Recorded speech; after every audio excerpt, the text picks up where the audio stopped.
አንድ ወዳጃችን ቀልድ ይወዳል። ለመቀለድም በተቻለው መጠን ይውተረተራል። ግን እንዳለመታደል ሆኖ ብዙ አይሳካለትም። በእሷ አንደበት ሲገባ ቀልዱ የጋዜጣ ርዕሰ አንቀጽ ይሆናል። ካፌ ገብቶ አስተናጋጅቱ የሚጠጣ ምን ላምጣልህ ስትለው ሽጉጥ ብሎ ራሱ ፍርስ ብሎ ይስቃል። እኔ ምድር ተከፍታ ብትውጠኝ እመኛለሁ።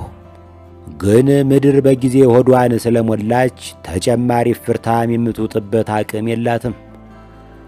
አንዳንዴ በስንት ውጣ ውረድ ያገኘናቸውን ወይዛዝርት እየጋበዝን ሁለታችን የምናውቀውን አስቂኝ ገጠመኝ ማውራት ስጀምር ቆይ እኔ ልጨርስላቸው ይልና ካፌ ነጥቀኛል።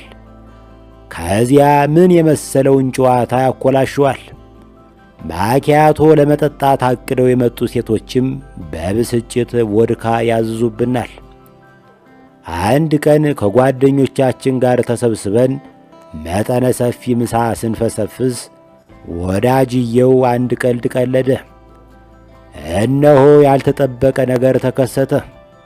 ሁሉም ታዳሚ በሳቅ አወካ።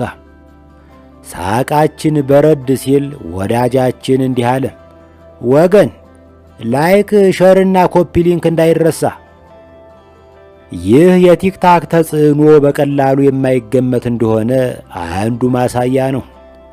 ተጽዕኖ የሚለው ቃል ግዕዝ ሲሆን መጫን ወይም መጋለብ የሚል ትርጉም አለው።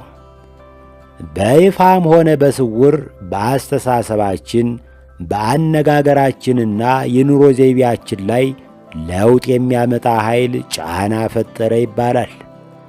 ታሪክና ሕዝብ ብልጫውን የመሰከረለት ሰው ተጫኔ ወይም ኢንፍሉዌንሰር ሊባል ይችላል። እነ ኃይሌ ገብረ ሥላሴ ኦሎምፒክ መድረክ ተወዳድረው ያሸንፉበት በነበረው ዘመን ማግስት ከተማው በሚሯሯጡ ነዋሪዎች ይሞላል። ብዙዎች በወረት አንድ ሰሞን ዘጥ ዘጥ ብለው ወደ ተቀማጭነታቸው ይመለሳሉ። ልምድ አድርገውት የሚቀሩም ወጣቶች ጥቂት አይደሉም። በጎ ተጽዕኖ ነው። ምጡቅ ደራሲዎች፣ ፈላስፋዎች፣ ካህናትና አስተዳዳሪዎች በቋንቋችን ላይ ጫና ይፈጥራሉ። የእግር ኳስ ጨዋታን ዘገባ በአማርኛ ያስተዋወቀው ጋሽ ይድነቃቸው ተሰማ ነበር።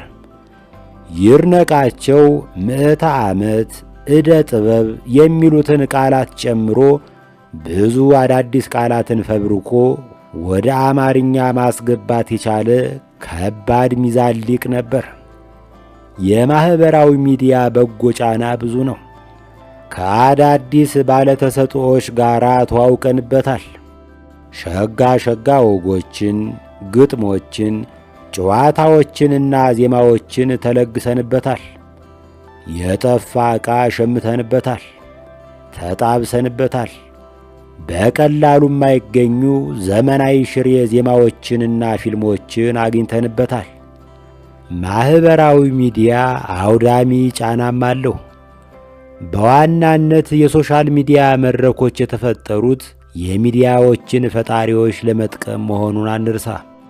ልጆች በነበርንበት ጊዜ የልጆች አእምሮ የሚቀረጹባቸው ዋና ምንጮች ትምህርት ቤት፣ መጻሕፍትና ሬዲዮ ነበሩ።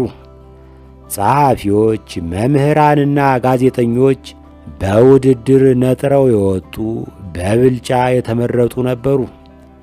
ውጤቱ ምንድን ነበር? ሌላው ቢቀር የዘመኑ ሰዎች ከሞላ ጎደል የሰዋሰው ሕግ ጠብቀው እንዲግባቡ አስችሏቸዋል። ዛሬ ንባብ እየከሰመ ነው። መጽሐፍ እንደ ክቡር ዘበኛ ብርጭቆ ቅርስ ሊሆን ተቃርቧል። ሬዲዮም እያለፈበት ነው። የሶሻል ሚዲያ ባለቤት ለመሆን መስፈርት የለም። ስማርት ስልክ ያለው ሁሉ የሚዲያው ባለቤት መሆን ይችላል። በሚሊዮኖች የሚቆጠሩ ሰዎች የሚከተሉትን አንድ ፖድካስት አዳምጡ። ፖድካስተሮች ሲያወሩ ጆሮአችሁን ጣል አድርጉ።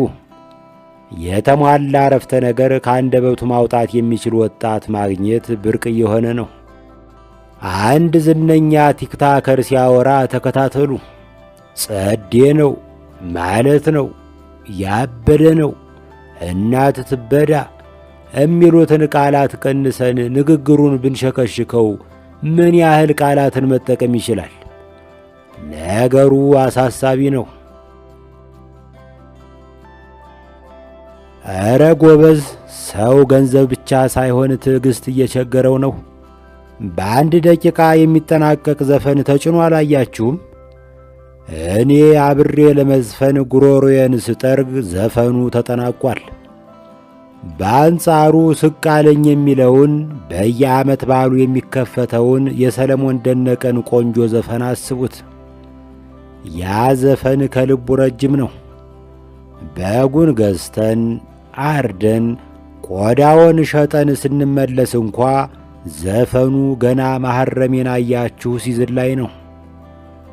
ምዑዝ እንደሚለው የዘመናችን ሰው 30 ደቂቃ የሚፈጅ ድንቅ ዶክመንተሪ ለማየት ትዕግሥት የለውም።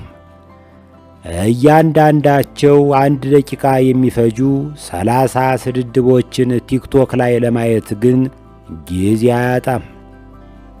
ስሙኝማ፣ የእንቁላልን ችግር ለመቅረፍ ተጨማሪ ዶሮና አርባ ወይስ ብሔራዊ ጦም እናውጅ በሚለው ዙሪያ ሊቃውንት በሚወዛገቡበት በዚህ ቀውጢ ሰዓት ቲክቶክ ላይ ወጣቱ ሴጋ እንምታ ወይስ አንምታ በሚለው አጀንዳ ላይ ተጠምዷል።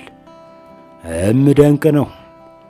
ዠለስ እንደኔ በባዶ ኪስህ ወልደህ ልጅህን ከምትመታ እያረፍክ ምታ። መቼም መላት መታ